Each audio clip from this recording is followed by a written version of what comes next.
What's up, my wizards? It's Dev from Mtg. We on that magic-ish, you know, by now. And today, we got Tuesday's War of the Spark spoilers for you. And this is a cool day because, like, half of the cards are interesting, like maybe limited playable stuff, might make the jump to standard sideboards, who knows.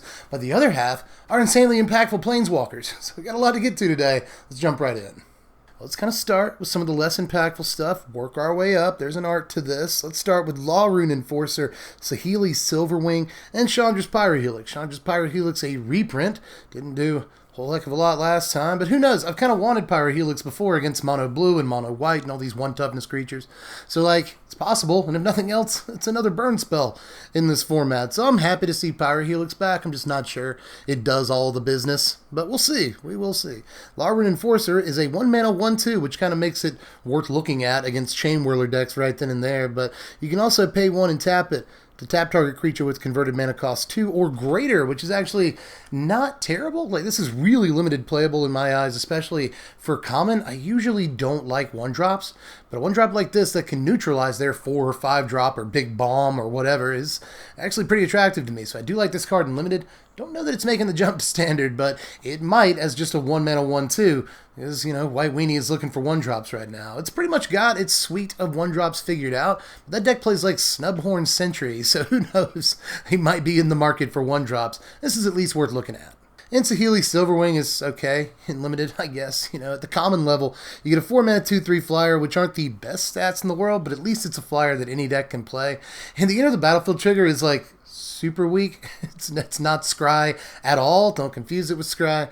But at least it does a thing when it enters the battlefield, gives you a little information. That's something, but by and large, I'm not super impressed by this. Now, stepping up just a little bit from there, but I think still mostly looking at the limited environment, but that is debatable. We've got Jaya's Greeting, Vizier of the Scorpion, gotta love that name, and Ral's Outburst. Now, Jaya's Greeting, 2 mana for an instant, deal 3 to a creature, and then scry 1.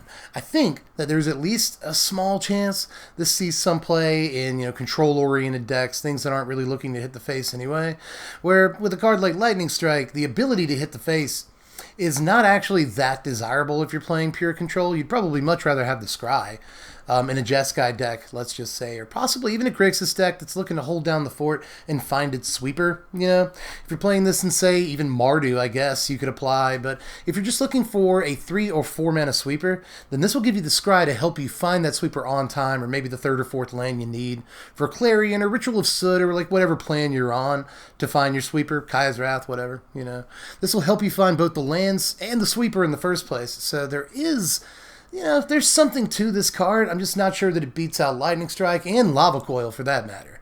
Now, I like Vizier of the Scorpion a lot. The first time I saw this card, I was like, get over here, jokes. Anyway, this gives all your zombie tokens Death Touch, so it's like you have a little bit of redundancy with Death Baron in that way. You know, there's just, if you have zombie tokens between this and Death Baron, you're going to have something out in the 3-drop slot that gives those tokens Death Touch. So I think that's really, really cool. It puts a 1/1 Death Touch into play when it comes into play. You know, you get 2 power, and one of those power is on a Death Touch guy. So yeah, it's uncommon. I wish this was common, but even at uncommon, you're somewhat likely to see it in limited, where I think it's a really, really strong card. And then Ral's Outburst, I really want to like this card. I love Prophetic Bolt so much. It's one of my favorite Magic cards of all time, but this is not Prophetic Bolt, obviously. If this did 4 damage the way Prophetic Bolt does, we'd be in a whole different conversation. Being able to kill like Tempest Gens, Venerated Loxodons, and so forth would be a whole different game than just stacking, you know, a Bolt and a weak Anticipate or something together, you know? And that's kind of what this looks like to me, even with the instant speed. And I will say, if anything gives the card playability, it is the instant speed, but there's a lot of cases where I'd just rather play like Beacon Bolt over something like this, or Lava Coil over something like this, even given the card selection. And it's usually going to be a 2-for-1. You kill one of their guys, and you draw a card, the best of the top 2, which does seem really good. Automatic 2-for-1 for 4 mana at instant speed seems almost there, but I really hate that this is 3 damage instead of 4, and I think that might keep the card from seeing play. That said, I wouldn't be surprised to see your 1 or 2 of this in like an Is It Spells list. That kind of cuts down on the Drakes a little bit, and mostly prioritizes tricks like this. I could see it in a more control-oriented Is It deck. There's only a couple more cards I kind of want to clean up here before we get to the big Planeswalkers on the day, because a lot of these look really good, which isn't always the case with Planeswalkers so far this spoiler season, but I think there's a lot to like today. But I just want to first talk about Chandra's Triumph real quick. This is 2 mana, 1 and a red for an instant, and it deals 3 damage to target creature or planeswalker an opponent controls. Chandra's Triumph deals 5 damage to that permanent instead if you control a Chandra planeswalker. Now, I actually don't think that this is insanely powerful. Again, this is a case of wouldn't you rather play Lightning Strike or Lava Coil or something like that, but I guess if you have a Chandra out, it's fine. I just really wish this could hit the dome, you know? That would be much better, but it might be broken to just have a 2 mana Lava Axe. It's entirely possible, but the condition of having to have a Chandra out would make that a lot weaker, actually. You know, we've already got a bunch of cards for the last year here that say, you know, if you control a legendary, you know, then like, things like Kamal's Druidic Vow and Urza's Ruinous Blast and so forth and so on. All those cards just require a legendary and no one ever plays them. So this basically looks like a Planeswalker pack, you know, uncommon, and it doesn't look super impressive to me. There's probably better options, but in limited, yeah, this is a great removal piece. And the only other, I guess, like non-Planeswalker card on the day was Bolt Bend. This is a really interesting card. This is 4 mana, 3 and a red for an instant. This spell costs 3 less to cast if you control a creature with power 4 or greater. Change the target of target spell or ability with a single target. You know, I keep coming around more and more on this card. I do think that it's at its absolute best in, like, mid-range mirrors. You know, if they have creatures to shoot down and you have creatures to target in the first place with their removal spells, you can probably get a lot of action out of this and just blow them out for 1 mana if you have big enough creatures. But even for 4 mana, it might kind of be worth it some of the time, you know? Even if you don't have something big out, then you can still, like, keep a Goblin Chain Whirler from getting hit and target their Chain Whirler or their Banalish Marshal with their own removal spell or something. So all that seems good. And this can also change the target of, like, auras and enchantment spells. But don't get too excited, actually, because, like, Conclave Tribunal, Ixalan's Binding, they target specifically a thing an opponent controls, so you still have to target one of your guys. And even, you know, you're spinning a card and losing a guy. It's like you're 2-for-1ing yourself in that situation. I think this is best used if they try to Moment of Craving or Lightning Strike or something like that. Cast down one of your creatures. You can change it to one of their creatures. Yeah, the card looks absolutely insane, especially if you can get it for just 1 red mana. But I'm not sure the card is wide enough. It seems like it's fairly narrow, especially if you want to cast it for the 1 red mana. I'm just not sure that it's that good, although it's great if you have a Rekindling Phoenix out for a couple of reasons. You know, if they're targeting something else, then you can just target your own Rekindling Phoenix with that cast down that they're trying to cast or whatever.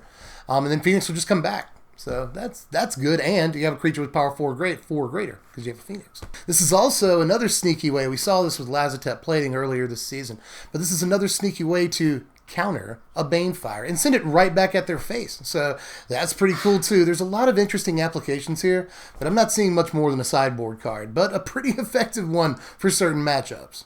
Alright, so now we got nothing but Planeswalkers left spoiled so far today. So what order do I go in? Let's start from worst and go to best, but that's a fool's errand because all of these look really good. So let's, I guess, start with Dovan, Hand of Control, randomly here. This is 3 mana, 2, and then a hybrid white and blue mana for 5 loyalty Planeswalker. That's kind of a lot of loyalty for a 3 mana guy. But anyway, artifact, instant, and sorcery spells your opponent's cast cost 1 more to cast. And you can -1 Dovan until your next turn, prevent all damage that would be dealt to and dealt by target permanent on opponent controls. Now, if you want the absolute most edge interaction I can think of with this card, it keeps dinosaurs from enraging. Because it, or at least a particular dinosaur, because it also keeps damage from being dealt to them. So, hey, look at that. But mostly, this actually just looks like a card that can give you a lot of business over the course of a game, you know. Against control, this will put them off of, you know, sweepers and spot removal and stuff like that. And just counter spells and whatnot, and that's really, really important for winning both control mirrors and possibly even, you know, if you follow Tithe Taker into this in kind of an aggro-y or mid-range deck, then you're keeping your control opponent off of doing pretty much anything on your turn. And it's a good, you know, mid-range or control planeswalker in and of itself, because you just get to kind of like Maze of Ith something, you know, up to 5 times, which seems pretty good to me. Just keeping the biggest creature out of dealing damage that's fine. It could go in like a Taxes deck. We're seeing stuff for that. And you could just keep the deck mono white too. Play like Forbidding Spirit and Dovan and Baird. There's a few things you could play in the deck. Tithe Taker as well, obviously. So I at least want to build that deck. But I do think this card could have like real standard playability outside of like, you know, fun memey taxes decks. And yeah, I know taxes is a force in other formats, but I'm not seeing it too much in standard. That said, this card goes a long way towards making it real. I love how easy it is to cast. I love how many decks you can play it in. And I love how it protects itself. No, we don't see that on as many Planeswalkers as I feel we should in this set. And all it takes is a -1. And on turn 3, if you actually get this on curve, then usually you're only going to have to worry about 1 or possibly 2 creatures swinging into Dovan anyway.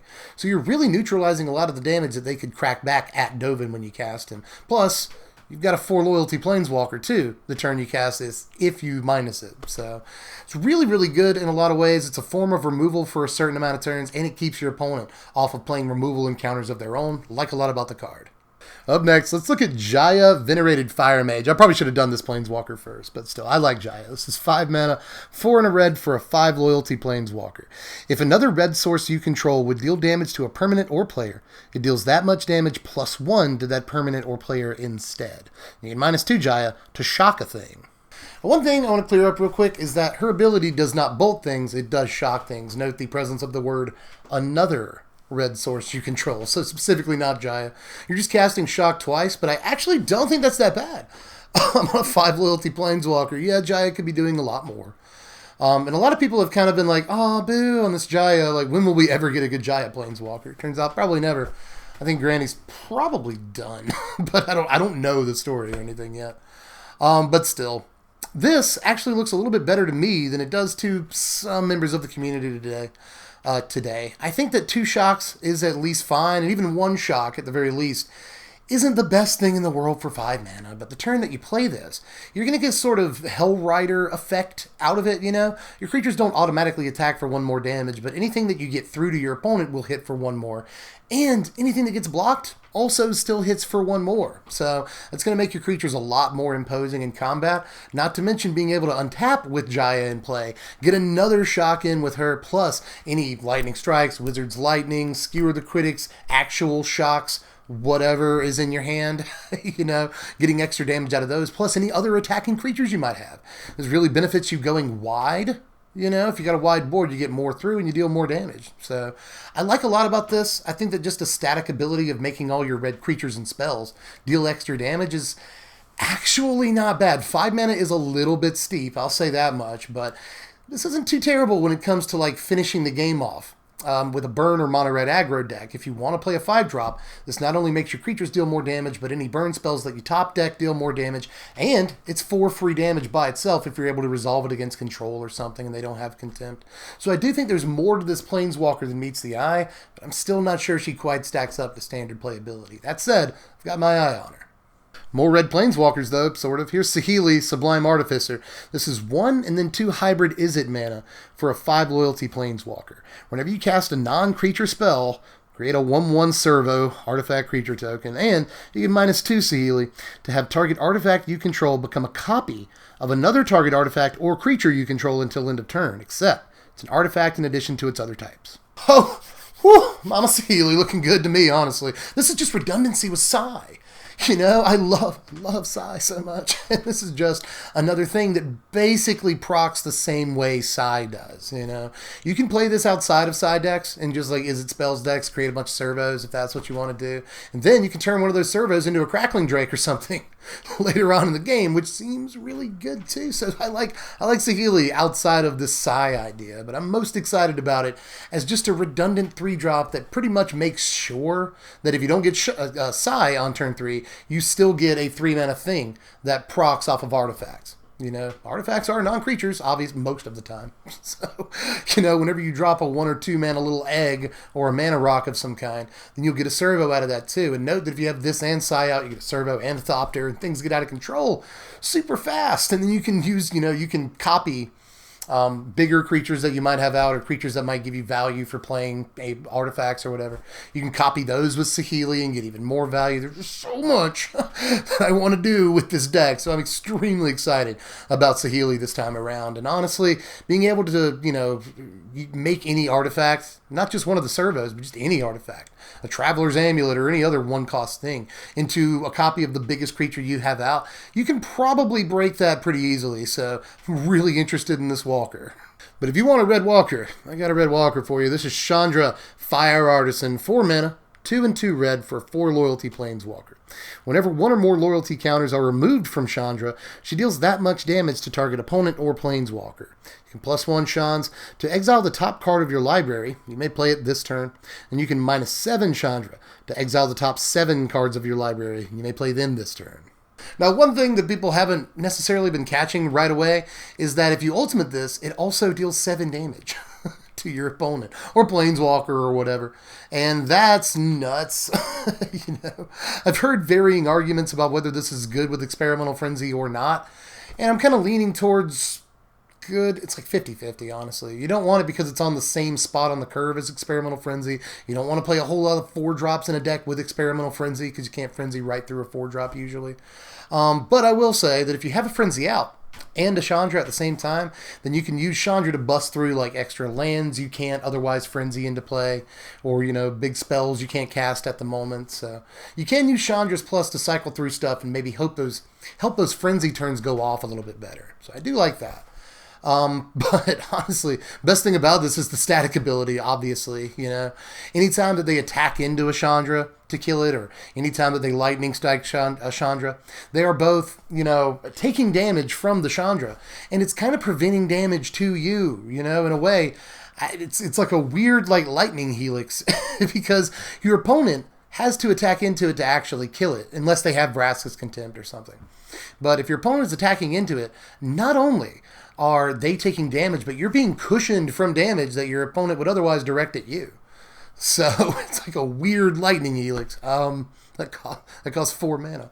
But all things considered, I really like this Walker. I'm not sure how great she is at the end of the day, but I will say that if they have anything other than targeted removal they want to kill her with, and even that, you know, they have to have a Vraska's or an Ixalan's Binding or something like that. In the meantime, it basically draws you an extra card every turn, and that's really sweet too. This is a cool card, and I want it to see play in Standard, but ironically, I think that cards like, you know, Experimental Frenzy might keep it from seeing play. And Rekindling Phoenix, aside from that, there might just be better 4-drops.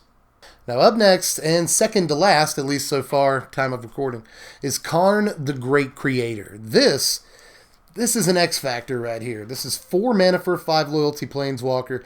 Activated abilities of artifacts your opponents control can't be activated.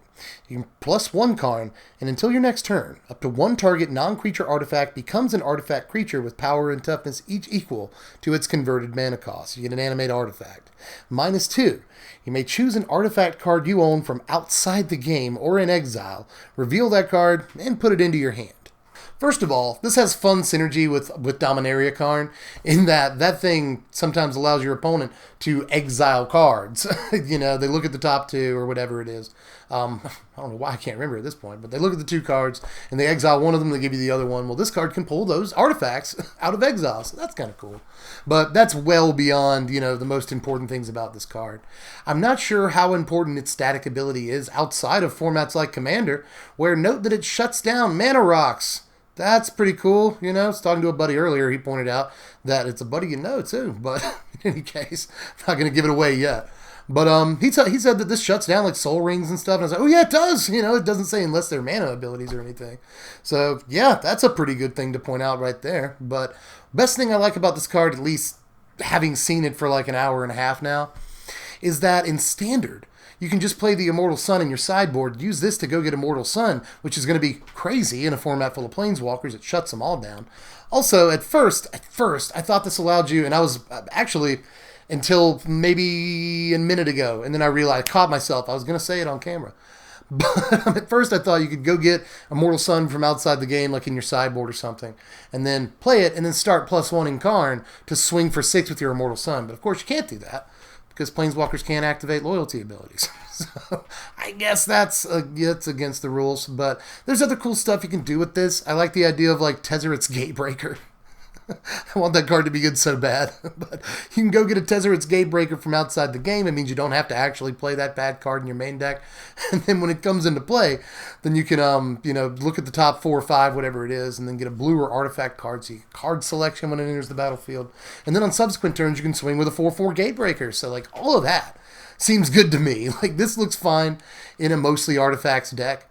But I think Dominaria Karn is probably just better for those intents. So I'm not really sure where this fits right now, but the ability to just go get an artifact from your sideboard is going to be really, really important. I imagine there are plenty of ways to break that in Standard. And then the ability to then swing with that artifact on subsequent turns seems good too. So you can go get like a Helm of the Host and start doing stupid crap with that. And swinging with it at the same time. Maybe Vanquisher's Banner and start doing dirty tricks. There's plenty of things I could see you doing with this card. I even thought of Tome of the Guild Pacts. You know, you don't have to play that card in your deck, but you go get it from outside the game. It starts drawing you cards and it can swing for 5 on subsequent turns. There are things you can do with this Karn, but I'm not sure that it's quite there. We'll have to see. But the most impactful walker of the day, to my eyes at least, actually got spoiled a little bit later last night, right as I began to render yesterday's spoiler video. This is Ral Storm Conduit. 4 mana, 2, a blue, and a red for 4 loyalty Planeswalker. Whenever you cast or copy an instant or sorcery spell, Ral Storm Conduit deals 1 damage to target opponent or Planeswalker. +2 Ral to scry 1. You can -2 Ral, and whenever you cast your next instant or sorcery spell this turn, you copy that spell. You may choose new targets for the copy. That's cool. Has synergy with the static ability. Now, the reason I'm so jacked for this card is because of infinite combos. There are fairly easy infinite combos to pull off with this card in Standard right now, and the cards that go with the infinite combo are actually like playable in and of themselves, so it's not a big deal. You know, you're not really giving up too much opportunity cost to do this, but just in case you hadn't heard yet, let's bring up the graphic and go through these real quick. They all involve obviously having Ral out on the battlefield, and the first combo involves having a copy of Double Cast and a copy of Expansion. Okay, so you're all set to go for combo number 1. You got a Double Cast and an Expansion in your hand, and a Ral on the battlefield. Now, -2 Ral. The next thing you cast this turn is copy. You cast Double Cast, so you get 2 copies of it on the stack. You let the copy resolve, and then you keep the original Double Cast on the stack.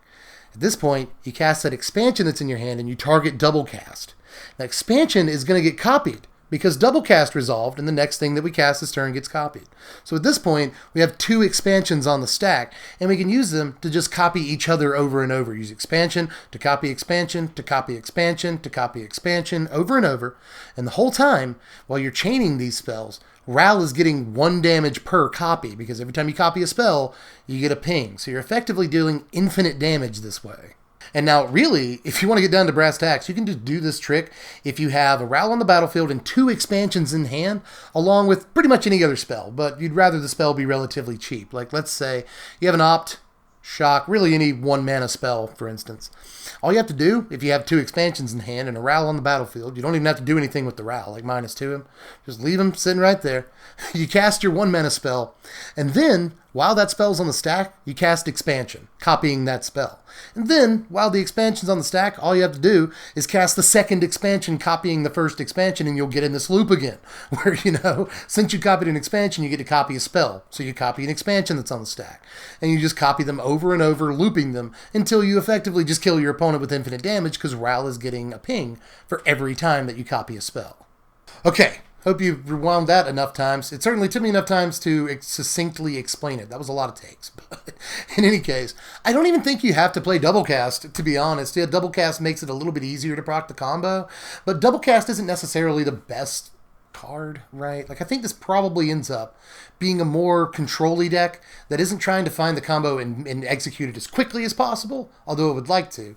It's trying to patiently assemble the combo and get it through counter magic while also like sweeping the board when it needs to, So I think that this is actually a slower deck than just an all-in combo deck.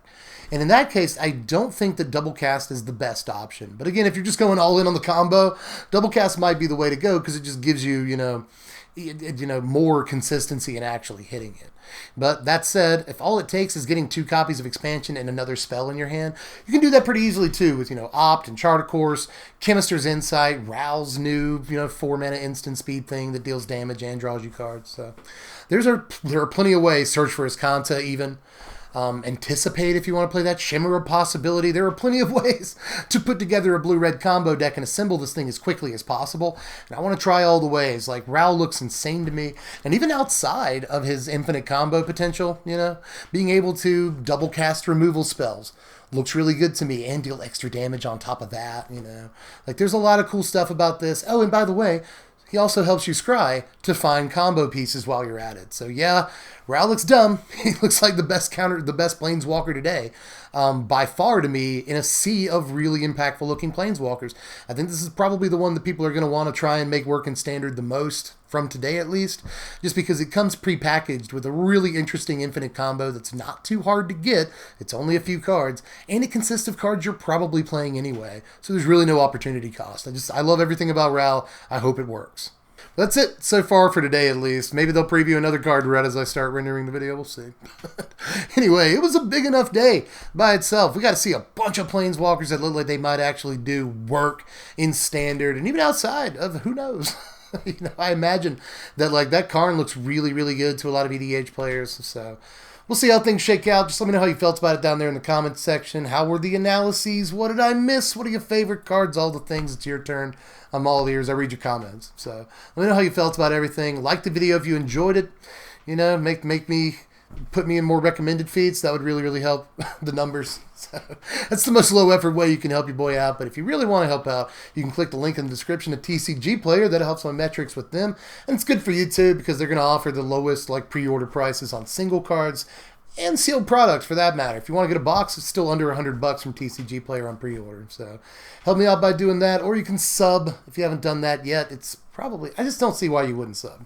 Spoiler season, it's going to be Deck Tech season after that. Lists, you watch me anyway. Just even if you're not the kind of person that subscribes to YouTube channels, subscribe to my YouTube channel. That would really mean a lot. We just hit 110,000. It's awesome. So thanks everybody that's done that. New subscribers and old. Welcome aboard, and thanks for being here the whole time. So depending on who you are. But thanks a lot for that, y'all. Meant a lot. But let's get to 150. Let's get there, y'all. We can do it together. Subscribe if you haven't done it yet. Hit the bell for notifications. And if you really like my face and you want to make sure I can keep doing this, then hit the Patreon up. Link in the description for that. Just $1 a month, and I'll let you vote on what decks you want to see in the upcoming format. All through Deck Tech season, you get to vote on decks, not just at the beginning. So a lot of value for $1. At least I try to provide value for $1. So I'm the best budget option in Standard right now. You know, if you can, click the link in the description. Help me out. It would mean a lot. But even if you can't, just thanks for watching. That means a lot too. But anyway, let me know how you feel about these, and I guess I'll hit you guys back up tomorrow. Thanks for watching, my wizards. I'll catch you cats later. I'm Deb from the place. Thanks for watching, y'all. Yeah, spread love and be kind. It seems like there's more I want to talk about with these cards today, but we'll get to it. I gotta save some. I gotta save some for lists. I gotta save some for Deck Tech videos and stuff. So we'll get to it later. Just make sure you spread love and be kind.